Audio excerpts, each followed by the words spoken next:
Bonjour, bienvenue dans ma série de vidéos tuto pour apprendre à utiliser le template Notion Social Media Assistant Plus. Donc ensuite, on passe à la page planification et plateforme. Donc sur cette page, c'est là que vous allez retrouver le fameux calendrier éditorial. Vous pouvez d'abord vous fixer des objectifs mensuels. Donc ici, ça peut être des objectifs plus précis et plus spécifiques. À côté, vous avez des pages pour vous aider un petit peu dans votre communication. Donc la première, c'est la fiche d'identité des plateformes. Quand vous cliquez, vous arrivez sur cette page. Donc ici, vous avez vraiment tous les réseaux sociaux. Et quand vous cliquez sur un réseau social, vous pouvez l'ouvrir en grand. Et là, vous voyez vraiment le public cible, l'intérêt stratégique, l'objectif principal de ce réseau social, les contenus recommandés pour cette plateforme, la fiche d'identité de la plateforme. C'est la fiche d'identité que vous retrouverez également dans la page optimisation des profils en ligne.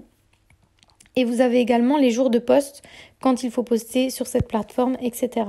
Et la fréquence. Ensuite, si vous descendez, là c'est un peu plus détaillé, donc avec le profil du public cible, les comportements en ligne, les centres d'intérêt, les intérêts stratégiques, les principaux objectifs en termes de communication, les types de contenus recommandés, la création de contenu. Donc ici, vous avez un tableau qui vous explique quel format pour quel objectif et avec des petits conseils de réalisation. Et également le temps maximum de création conseillé par rapport au post sur la plateforme. Ensuite, vous avez quelques ressources à suivre si vous voulez vous informer par rapport aux évolutions de l'algorithme Facebook. Les statistiques clés que vous devez surveiller et que vous devez analyser pour améliorer vos performances sur la plateforme, avec chaque fois leur importance, la définition de ce KPI, donc de cette statistique, le chiffre à partir duquel on considère que c'est un bon résultat, un conseil stratégique pour améliorer ce chiffre et la formule si nécessaire. Mais pour la plupart des statistiques, on les retrouve surtout sur les outils dédiés comme Metricool ou Meta Business Suite. Et enfin, pour finir, un espace avec les forces et les limites de cette plateforme. Et donc, vous pouvez retrouver ça pour chaque plateforme. Ensuite, on a une page contenu plateforme. Donc, c'est une idée pour 3 plateformes. Donc, c'est une idée pour plusieurs formats adaptés à chaque plateforme. Donc ici, je vous explique un petit peu pourquoi c'est important d'adapter le contenu. Et une règle d'or, une idée égale 3 formats différents. Donc ici, vous avez un tableau que vous pouvez remplir pour vraiment passer le moins de temps possible sur votre création de contenu. Donc je vous ai déjà rempli un exemple pour que vous puissiez voir. Donc ici, par exemple, c'est votre idée centrale. Donc vous pouvez le remplir en cliquant simplement, vous pouvez ajouter du texte. Donc par exemple, 5 erreurs à éviter en communication pour mon secteur. Donc je prévois de le poster sur 3 plateformes, Instagram, LinkedIn et TikTok. Mais donc là, vous pouvez choisir les autres. Pour chaque plateforme, je dois choisir dans quel format je vais le présenter. Par exemple, les 5 erreurs à éviter en communication, ça va me donner un carrousel Instagram, un article LinkedIn et un réel TikTok face caméra ou en slide.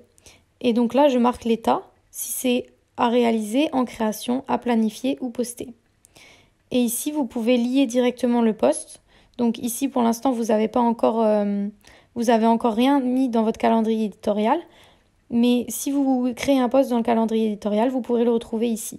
Et donc, vous pourrez lier ce post à votre idée ou en lier plusieurs. Donc ce tableau, il permet vraiment de créer du contenu à partir d'une seule idée. Donc si vous manquez d'idées, ce tableau, il vous permettra vraiment de pouvoir créer beaucoup de contenu à partir d'une seule et même idée. Ensuite, ici, vous voyez que c'est marqué plateforme. Donc c'est la même base de données, mais sous une vue différente. Donc là, vous voyez vos idées par plateforme. Donc là, vous cherchez une idée à poster sur Instagram. Et donc ici, vous voyez les idées que vous avez proposées. Donc, c'est-à-dire que ici, ça peut être vraiment une seule idée que vous recyclez pour 3 plateformes.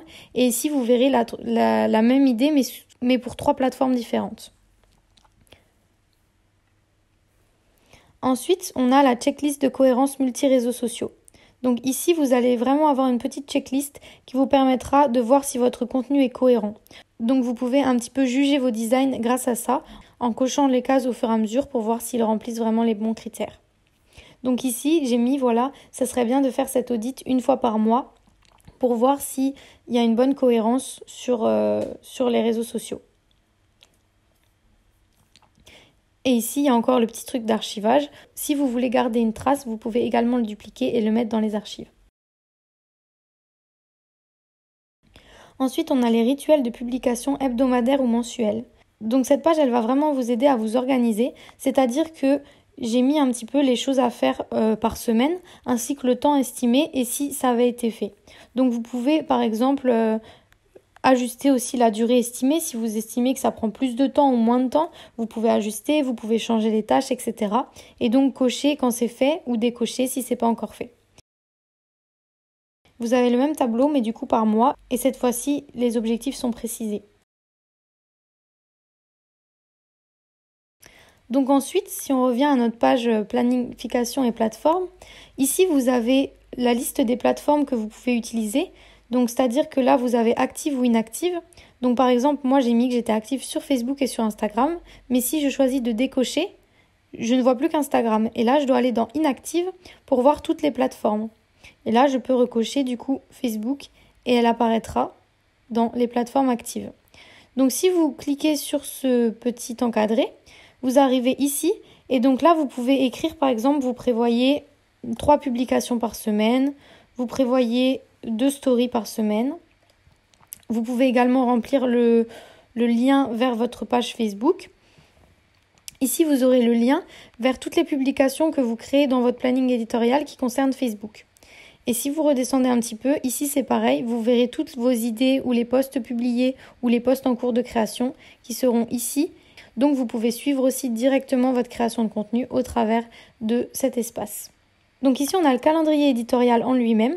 Donc là vous voyez qu'il y a des petits plus à chaque fois. Donc si je clique sur par exemple on va dire mercredi. Ici je choisis du coup la plateforme sur laquelle je veux poster, imaginons Facebook. Et donc ici, ça se met automatiquement la date, la plateforme. Donc ici, je peux ajouter une plateforme si je veux poster ça sur Facebook et sur Instagram. Je peux ajouter les deux. Ici, je dois mettre l'objectif de la publication. Donc par exemple, générer du trafic. Le type de contenu. Donc là, je dois remplir, imaginons que ça va être une infographie. Le statut, si c'est en cours, à valider, à planifier, planifier. Si c'est un poste recyclable ou non. Donc là, on va mettre que c'est recyclable. Les médias associés, si vous voulez ajouter une image si vous voulez que vos collaborateurs puissent retrouver les images associées. Et donc ici, c'est si vous travaillez en équipe et que vous voulez nommer des responsables. Donc ici, vous notez le nom du poste, par exemple, info ouverture. Et juste ici, vous avez un prompt, encore une fois, à copier-coller dans ChatGPT et qui vous permet de rédiger une légende sur mesure pour vos posts Facebook. Et là, vous pouvez mettre la légende à poster si c'est quelqu'un d'autre qui la poste. Ensuite, vous avez des hashtags à ajouter si vous voulez ajouter des hashtags spécifiques pour votre activité. Ensuite, les tags. Donc les tags qui existent sur la plateforme Facebook. Si vous devez identifier des personnes, des produits, ajouter un rappel, une audience spécifique, ajouter un lieu, une musique ou une collecte de dons. Et ensuite, vous avez encore un rappel sur les formats recommandés, le meilleur moment pour publier, s'il faut ajouter des liens, la longueur idéale pour un post et si par exemple la fonctionnalité de publicité est compatible ou non. Donc voilà, et vous avez ça pour chaque plateforme. Et donc ici, vous avez un aperçu des posts que vous avez planifiés pour le mois. Donc ici, vous avez le logo, donc vous savez que c'est pour Facebook, le titre de votre post, le statut et le format. Et donc ici, vous retrouvez le calendrier éditorial pour chaque plateforme. Si vous postez sur beaucoup de plateformes, par exemple si on va sur Facebook, vous voyez le post que vous venez de créer pour Facebook.